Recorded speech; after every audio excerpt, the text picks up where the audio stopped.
Welcome to Books for Success. Today, we're delving into the wisdom within The Anatomy of Anxiety by Ellen Vora. The Anatomy of Anxiety challenges the conventional view that anxiety is solely a mental disorder. It proposes that many forms of anxiety originate from bodily imbalances rather than troubled thoughts. It offers actionable strategies for managing anxiety through lifestyle and diet adjustments, while also suggesting that some forms of anxiety can serve as helpful signals for achieving a more balanced life.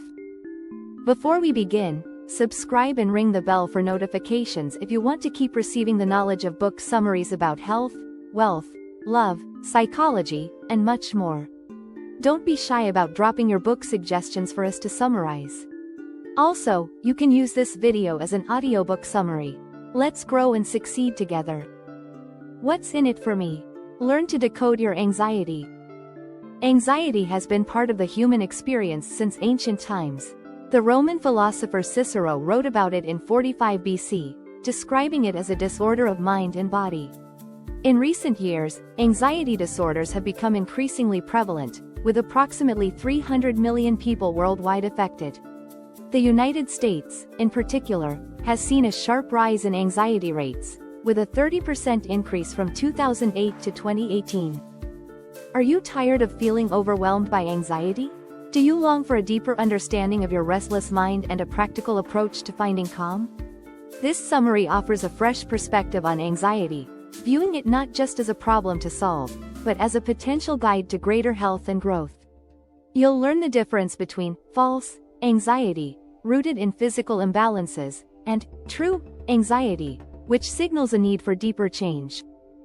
Whether you're grappling with occasional unease or chronic worry, this summary provides a roadmap to manage your anxiety and harness its potential for a more authentic, purposeful life. Chapter 1: Anxiety, True and False. In her practice, Ellen Vora takes a holistic approach to anxiety, moving away from strict diagnostic labels. She recognizes that anxiety manifests differently in each individual, from work-related stress to social unease, from constant worry to physical symptoms like dizziness or chest tightness. Central to her treatment approach is the concept of true and false anxiety, terms she introduces to help patients better understand and address their experiences. False anxiety stems from physiological imbalances in the body. It might be triggered by something as simple as a blood sugar crash or a bout of gut inflammation. In these cases, the body sends stress signals to the brain, which then fabricates a narrative to explain the unease. This type of anxiety, while very real and often intensely painful, can often be addressed through lifestyle changes like diet modifications or improved sleep habits. True anxiety, on the other hand, goes deeper. It's rooted in our existential awareness of life's inherent vulnerability and our mortality. This form of anxiety isn't something to be eliminated but rather understood and harnessed.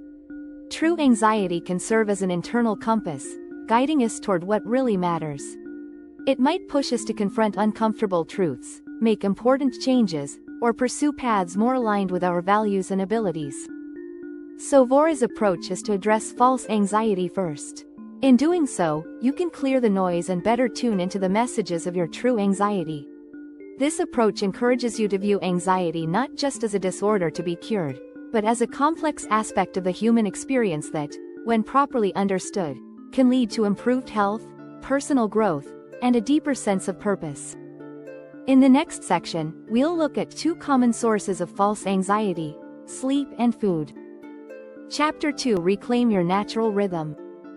Sleep, that nightly ritual you probably take for granted, plays a bigger role in your mental health than you might think.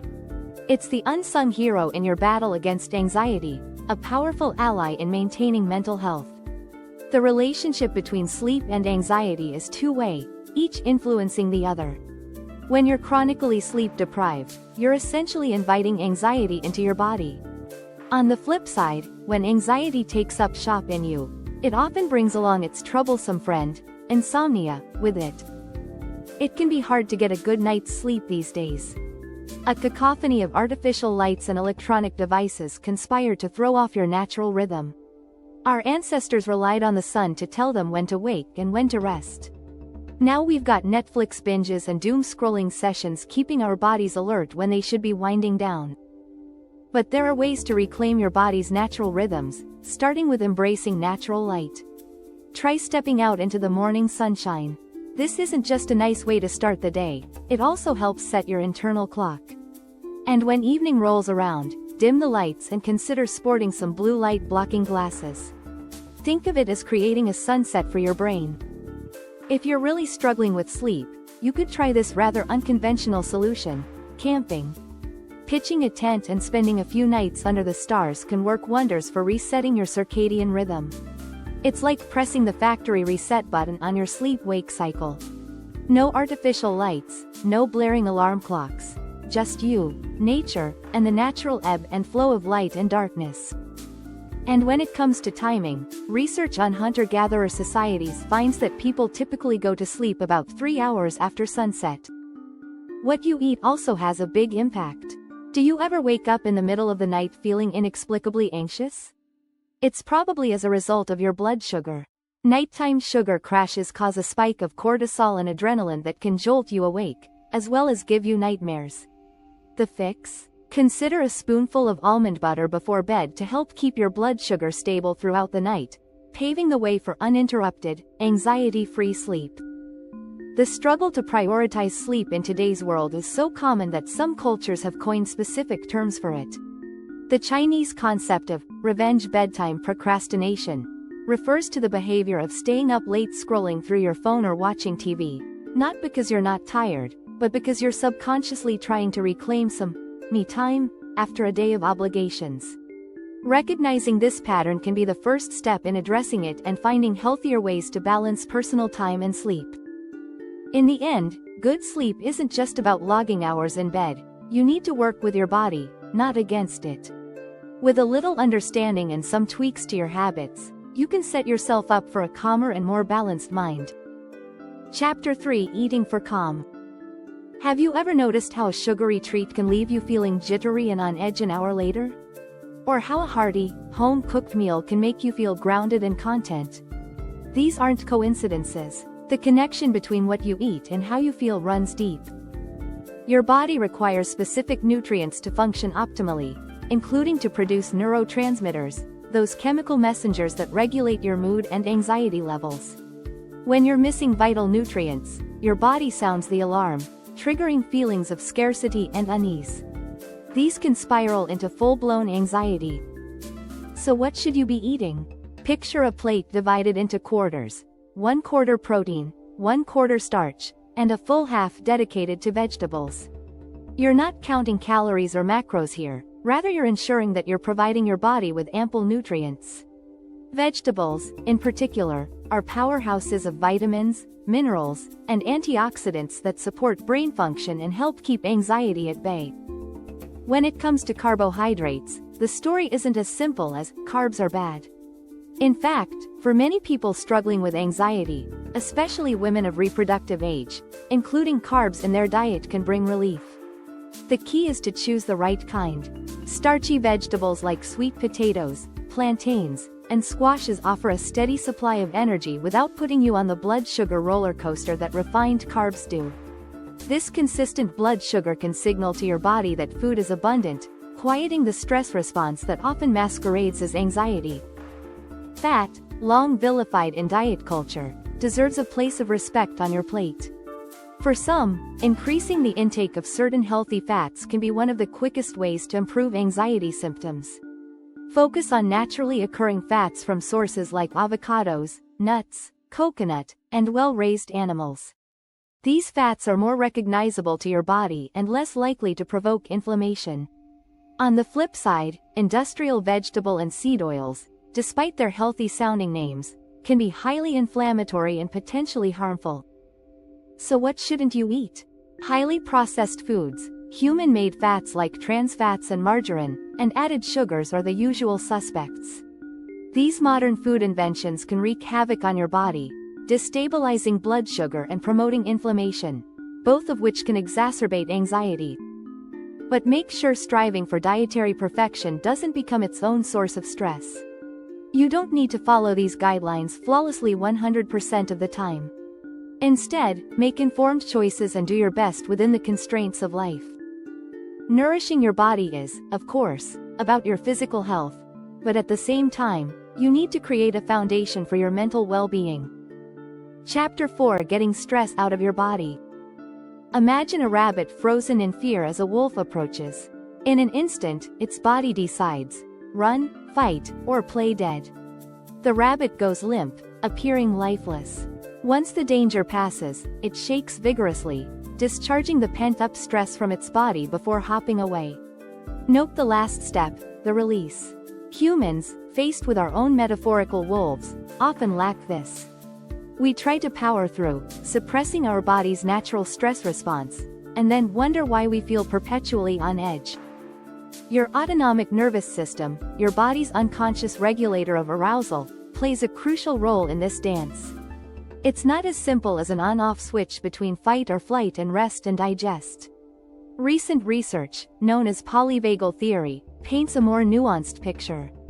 Beyond the sympathetic, your stress response, and parasympathetic, your relaxation response, there's a third state, the dorsal vagal response, associated with immobilization and dissociation. This freeze state, while potentially life-saving in extreme situations, can leave you feeling emotionally numb and hopeless when it's chronically activated. Interestingly, your stress response may also be influenced by your gender. While the fight or flight reaction has dominated research, studies now suggest a tend and befriend response is more common in females. This involves caregiving behaviors and seeking social connections for protection, an evolutionary adaptation that may have increased humans' chances for survival. So how can you break free from this cycle of unresolved stress? By resolving it, discharging it, like the rabbit. Movement, self-expression, and social connection offer pathways to discharge this pent-up energy. A vigorous dance session, a heartfelt conversation with a friend, or even a practice called shamanic shaking, deliberately moving your body to music in a free-form manner, can help reset your nervous system. If you have a packed schedule, micro-sizing, brief bursts of movement throughout the day can be helpful. A quick yoga flow between meetings or a brisk walk around the block can also work wonders. You can't eliminate stress entirely, that's neither possible nor desirable. Instead, create space for your body to process and release tension naturally, much like other animals do. So now that you know about false anxiety, that anxiety which comes from the body being out of a misalignment, it's time to talk about a different kind of anxiety altogether. Chapter 5: Anxiety as a Guide. What if your anxiety wasn't a cage, but a compass? What if, properly tuned, anxiety helped you navigate and show you your path? This is true anxiety, that deep-seated unease that whispers, something's off, when you've strayed from your authentic self, and gently, or sometimes not so gently, nudges you back on course. Interpreting your anxiety can be tricky, it's easy to misinterpret its message. You can think it's screaming for more control when really, it's urging you to loosen your grip. You white-knuckle your way through life, building fortresses of success and possessions, thinking you're creating safety. But true safety, capital S, safety, isn't found in the corner office or the perfect house. It's in surrendering to the understanding that absolute control is an illusion. When grief comes knocking, and it will, it can feel like the ground has disappeared beneath your feet. The loss of a loved one, a dream, a version of yourself. These experiences can leave you grasping for meaning in a world that's suddenly become senseless. But pushing away the pain doesn't make it disappear. It simply buries it, where it can fester and transform into physical ailments or unresolved trauma. A healthier path is to dive into the hurt. Feel it fully. Meet it with compassion. Let it wash over you like a wave, knowing that like all waves, it will eventually recede. For the sensitive souls among us, this can feel particularly daunting. Your antenna is always up, picking up on the world's pain and imperfections with great precision. But consider this: your sensitivity isn't a weakness to be overcome.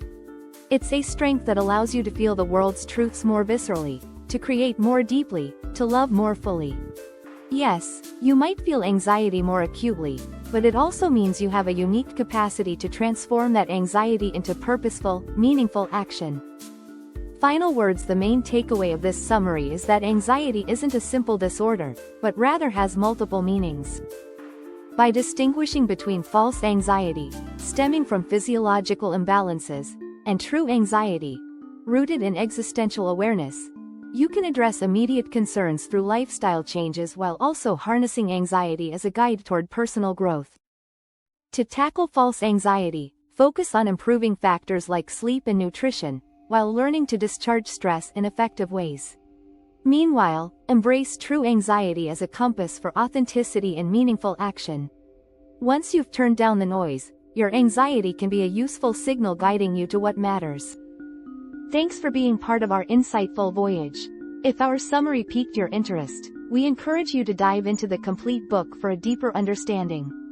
Don't forget to like this video, subscribe for more content if you're new here, and share it with others who might find it valuable. Keep on reading, discovering, and advancing until our next adventure.